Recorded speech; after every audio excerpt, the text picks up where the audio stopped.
من سنة 2016 ل 2019 قدرت شركة مرسيدس إن هي تحافظ على مركز الصدارة في مبيعات العربيات اللي من فئة اللكجري بريميوم كارز. والعربية اللي معانا النهاردة كان ليها دور كبير جدا في النجاح ده، لأن بكل بساطة الموديل ده من مرسيدس هو أكتر موديل بيعمل مبيعات عند الشركة. على سبيل المثال في 2015 العربية دي اتباع منها 443 ألف نسخة. أنا معاكم محمد خير الله من MK Car Reviews، والنهاردة هكلمكم عن مرسيدس C180 افنجارد 2016.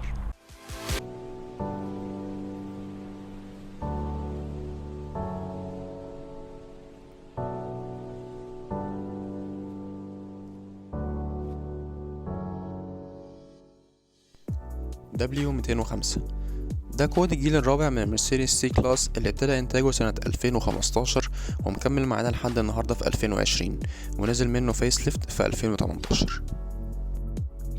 المرسيدس السي 180 بتصنف as a mid-size sedan أو سيدان متوسطة الحجم، وهي بتنافس بشكل مباشر مع البي ام دبليو الفئة الثالثة والأودي الاي 4. السي 180 بتيجي بموتور 4 سلندر 1600 تربو، بيخرج 156 حصان عند 5000 لفة في الدقيقة، وعزم 250 نيوتن متر من أول 1250 لفة لحد 4000 لفة في الدقيقة. وده نفس الموتور اللي بيجي في الاي كلاس اللي هي الاي 200 والبي 200 والسي ال اي 200 والجي ال اي 200. والموتور ده متوصل بفتيس من 7 سرعات اسمه 7G ترونيك بلس، والعربية دفع خلفي. الموتور والفتيس بيخلوا العربية تقدر تتسارع من 0 ل 100 في 8 ثواني ونص، وتقدر توصل لسرعة قصوى 223 كيلومتر في الساعة. أما بالنسبة لأبعاد العربية، فالعربية كطول وعرض زادوا مقارنة بالجيل اللي قبليها W204، ولكن الوزن قل بحوالي 100 كيلو، وده لأن حوالي 50% من جسم العربية بقى معمول من الألمنيوم زي ما هو واضح قدامكم في الصورة باللون الأخضر.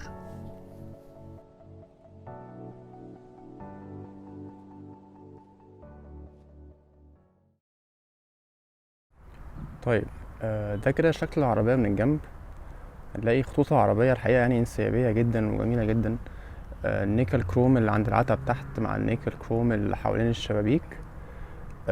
خط الكتف ظاهر وجميل كده، ما هواش زيادة قوي مع الخط بتاع الباب اللي تحت، مدين شكل العربية شكل انسيابي وجميل جدا. وفي زي سبويلر بسيط كده ممكن نشوفه اكتر من ورا. اما نتكلم عن العربية من ورا، في زي سبويلر بسيط كده تحس ان هو ماسك في الشنطة او انتجريتد في الشنطة. كبوت العربية طويل، مدي إيحاء بالفخامة وإن العربية كبيرة وقوية. العربية بتيجي بجنوط 17 225 على 50. طيب لو هنتكلم بقى عن العربية من قدام، فلو هقول رأيي الشخصي يعني لو تسمحوا لي، لا يعني دي أكتر زاوية وأكتر حتة بحبها في العربية. الحقيقة العربية شكلها من قدام هجومي جدا، عدائي جدا. الخطين بتوع الكبوت اللي على اليمين والشمال مع الخط اللي في النص بتاع الكبوت اللي نازل على الشبكة الأمامية. من تحت برضو هتلاقي فيه حلية كده كروم حلو قوي في الاكسدام الأمامي. تحت النمر كده وعلى اليمين والشمال في فتحتين، المفروض هما فتحتين تهوية بس هما مش حقيقيين، هما بلاستيك. هي برضو في السنسرز بتاعة العربية، الباركينج سنسرز. زي ما قلنا برضه العربية دي هي خليجي ما هياش توكيل، فهي هتلاقي فيها باركينج سنسورز قدام وورا لكن ما فيهاش كاميرا. طبعا العربية بتيجي بفوانيس فول LED، حتى الإشارات كل حاجة فول LED. بس ده طبعا ده بداية من الفئة اللي هي الافنجارد، وبعد كده الاي ام جي والاكسكلوسيف. لكن اول فئة خالص اللي هي الكلاسيك ما فيهاش الفانوس ده، فيها الفانوس الهالوجين عادي. طيب ده شكل العربية من ورا. هنلاقي برضه ان هي فيها فوانيس ورا LED، وتاني برضه ده بيبتدي من الفئة اللي هي الافنجارد وبعد كده الاي ام جي والاليجنس. حتى هنا برضه الاشارة بتبقى LED واللمط بتاعة النمر برضه LED.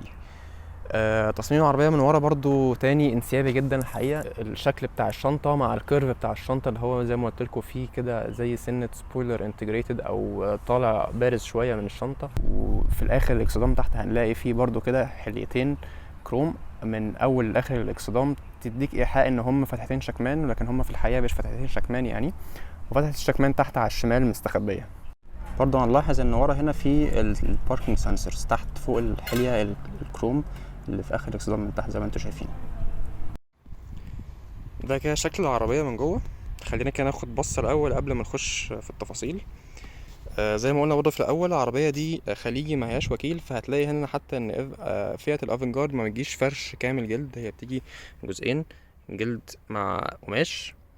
وهنا في اللي هو الاكستنشن بتاع الرجل لو عايز تمد رجلك اكتر.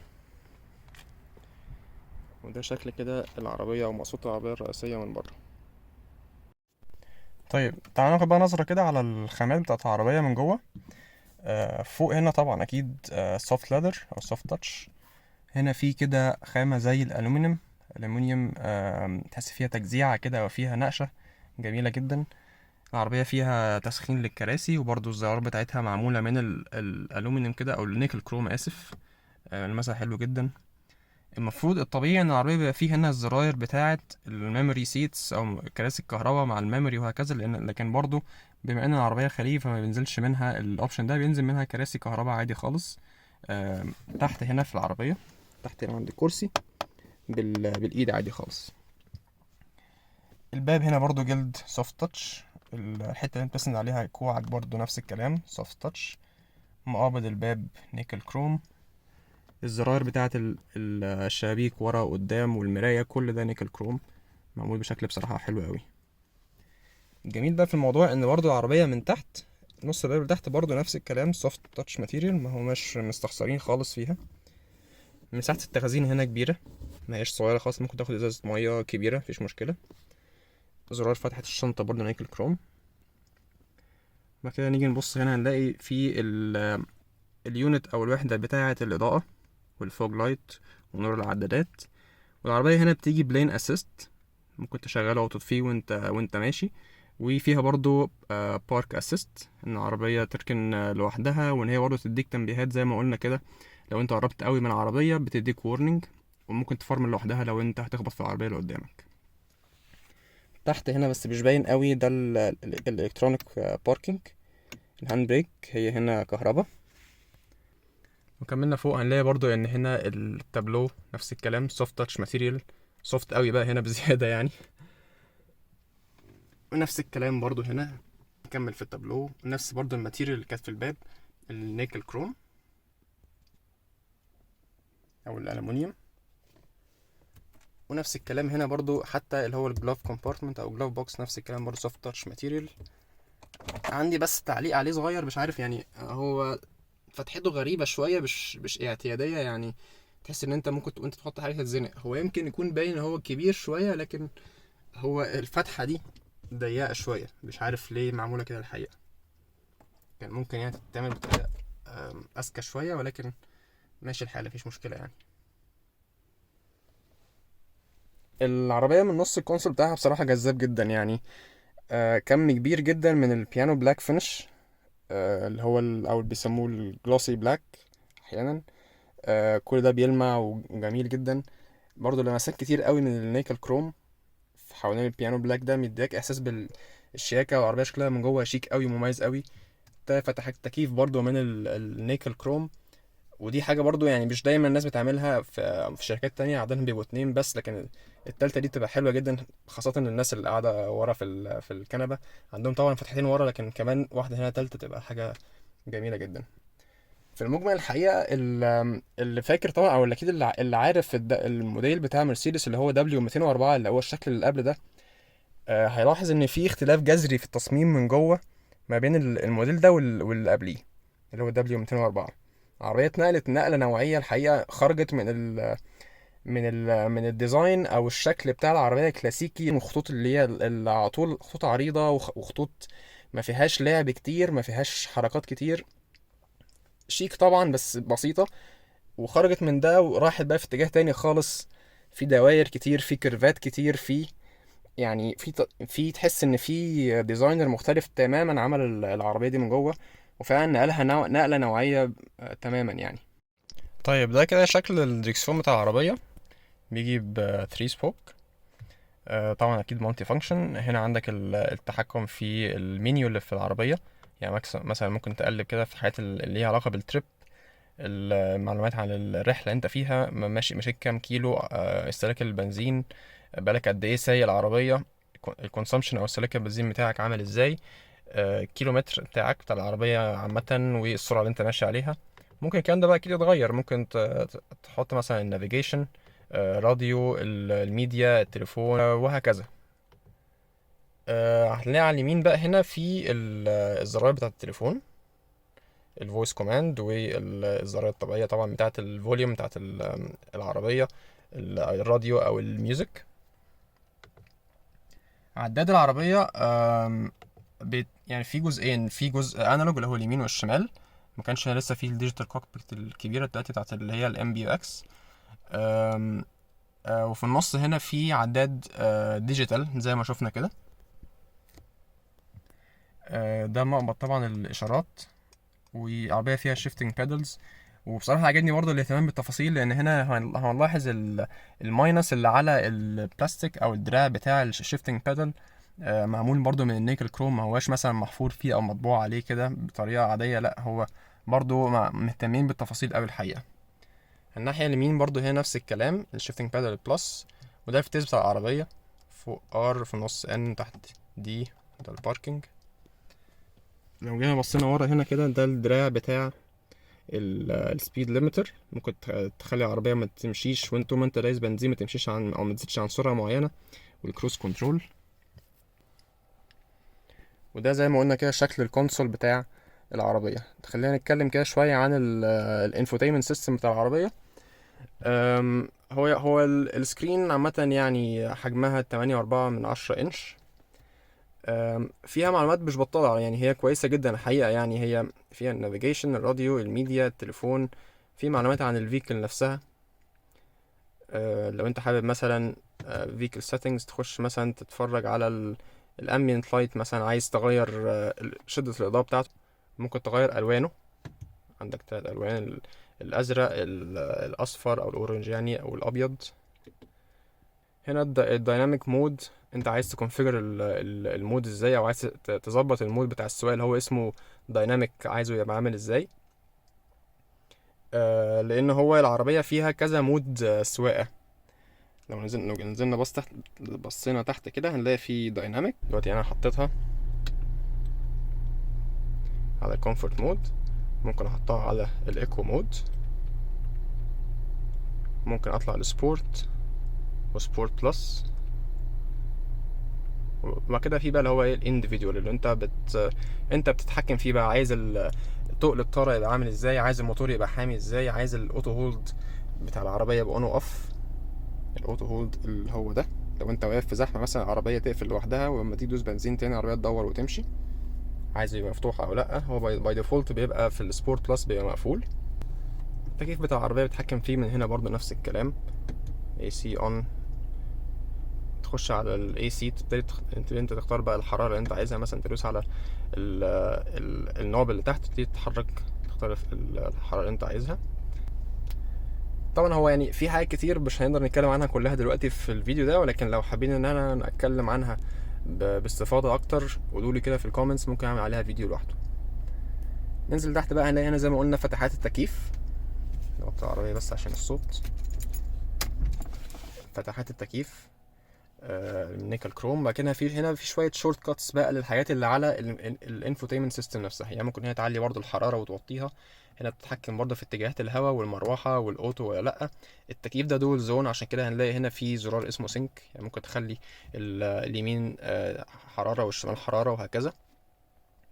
ده التحكم الاون والاوف بتاع التكييف اكيد. وهنا المنيو اللي هي الرئيسيه. بعد كده هنلاقي برضو هنا في شويه شورت كاتس تانية للنافيجيشن والراديو والميديا. في هنا سي دي تشينجر والتليفون وهنا بيطلع لك برضه لما تدوس عليه بيروح فاتح لك الفيكل سيتنجز على طول فوق. وده الزرار بتاع الويتنج او الفلاشر. ننزل تحت، هنا في مساحه تخزين كبيره الحقيقه، نحط فيها موبايل مثلا او محفظه او حاجه، ودي طفايه، وهنا الولاعه. بعد كده نيجي هنا بقى في زي ماوس باد كده. انا كنت بتحكم في الحاجات اللي على الانفوتينمنت سيستم في الاول من ده. النوب ده بتلف يمين وشمال، تلاقيه بيتحرك معاك وفوق وتحت.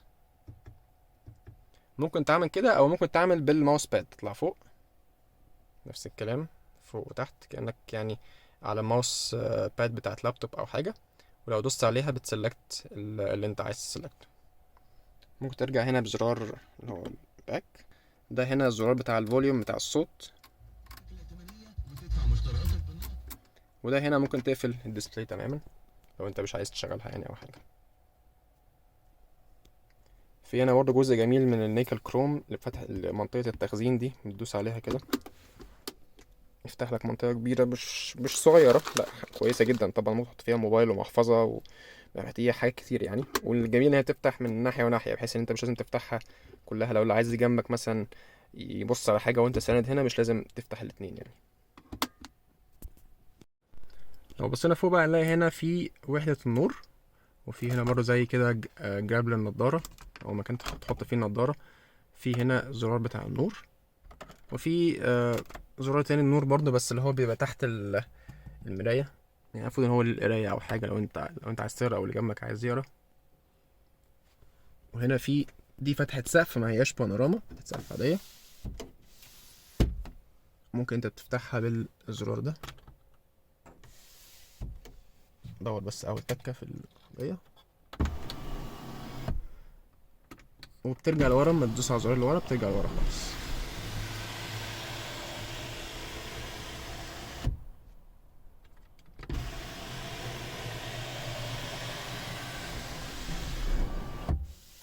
مساحات في العربيه برضو لحد ما كبيره جدا، كويسه جدا. انا قاعد مظبط الكرسي ده على وضعيه سواقتي انا، وانا طولي 180. عندي مساحه رجل كبيره جدا الحقيقه، وده مش متوقع يعني من الميد سايز سيدان. برضو مساحه الراس كافيه جدا، انا قاعد مرتاح، مفيش اي مشكله الحقيقه. طيب العربيه من ورا، لو هنتكلم عن ماتيريال برضو نفس الكلام، فوق سوفت تاتش ماتيريال او سوفت لادر، تحت هنا برضو نفس الكلام، نفس الماتيريال اللي هي الكروم. المقابض الباب برضو نفس الكروم، والزراير بتاعت الشباك، ومقابض الباب هنا برضو او المسامع بتاعت الباب بقى هنا برضو نفس الكلام، السوفت لادر. وحتى تحت برضو هنا السوفت لادر. ودي برضو من الحاجات يعني ممكن نحترمهم فيهم جدا الحقيقه، ان هو معظم العربيات برضو بتيجي هنا من النص التحتاني اذا ما كانش الباب كله اللي ورا، وتبتدي تقلل في الخامات عشان توفر في التكلفه. ولكن هنا حتى الباب من تحت نفس الكلام برضو سوفت لادر. اما في النص هنا ففي فتحتين تكييف، وده الكنترول بتاعهم. هنا الحته الوحيده بس اللي فيها بلاستيك بيخرفش، هو الماتيريال قليله شويه، لكن عدا ذلك يعني حتى الابواب او سوري الكراسي من ورا برضو جلد طري. نفق الفتيس عالي الحقيقه، مش قليل خالص، يعني لو في حد فكر يقعد في النص لا هيتضايق طبعا.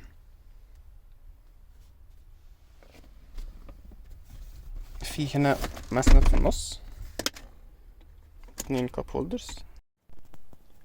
وده كده المنظر العام للتابلو بتاع العربية. زي ما قلنا مساحة الشنطة ورا 480 لتر.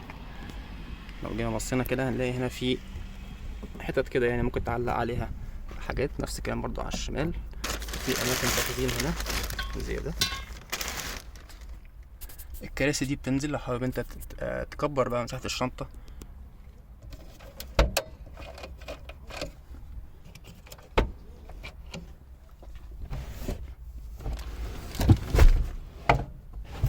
كده الشنطة بتكبر تماما.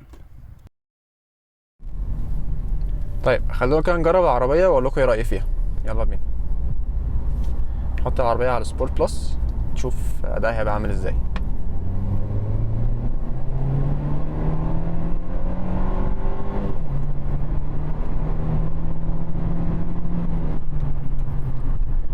استجابة الموتور ممتازة الحقيقة، يعني طبعا الميزة الكبيرة ان التورك بتاع العربية بادي بدري قوي، عند 1250 لفة في الدقيقة. زي ما قلنا الموتور بيطلع 156 حصان، فطبعا استجابة الموتور ممتازة. مش عارف ليه بس حسيت بنتشة كده في الفتيس ما بين النقلات، ولكن هي اللي انا حسيت دلوقتي ان استجابة الموتور الحقيقة كويسة جدا.